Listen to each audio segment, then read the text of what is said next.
এটাই কথা ক'ব বিচাৰিম অসমবাসী ৰাইজক, আজি 5 বছৰে মানে 2020 27 আগষ্টৰ পৰা আমি যিখিনি ভুগি আছোঁ সেইখিনি মানে চবে দেখিছে, ছ'চিয়েল মিডিয়াৰ থ্ৰুদি অসমৰ সমূহ ৰাইজে মানে দেখিছে। আৰু ভিক্টৰক যে NSA লগালে, ভিক্টৰে সেইদিনাখন কোনো মানে ৰাষ্ট্ৰদ্ৰোহৰ কাম কৰিব যোৱা নাছিলে।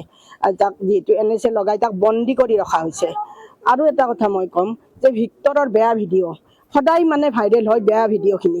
মই এটা কথা ক'ব বিচাৰিম যে ভিক্টৰে যিখিনি ভাল কাম কৰিলে, 250 টকাত পঢ়াই বা বিনা পইচাত যিখিনি ল'ৰা ছোৱালীক পঢ়াই, এতিয়া কিজানি তাৰ 3,000 3,500ৰ ওপৰত ষ্টুডেণ্টে তাৰমানে চাকৰি কৰি আছে, আছাম পুলিচৰ পৰা আদি কৰি ADRE পৰীক্ষাৰ পৰা মানে।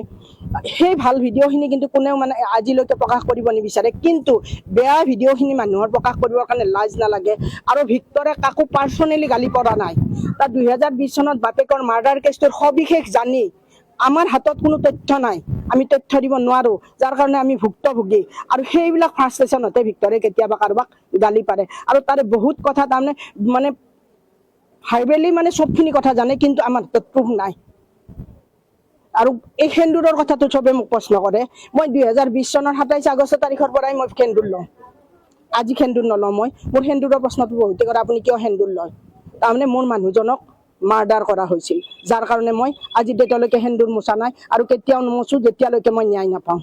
আৰু ভিক্টৰক NSA লগোৱাৰ কাৰণে অসমৰ ৰাইজে যাতে এবাৰ হ'লেও মাতে, বেয়াখিনি মানে এৰি দি ভালখিনি চাই, তাৰ কাৰণে যাতে এবাৰ হ'লেও মাতে আৰু সোনকালে তাক উলিয়াই দিয়াৰ কাৰণে ব্যৱস্থা কৰে।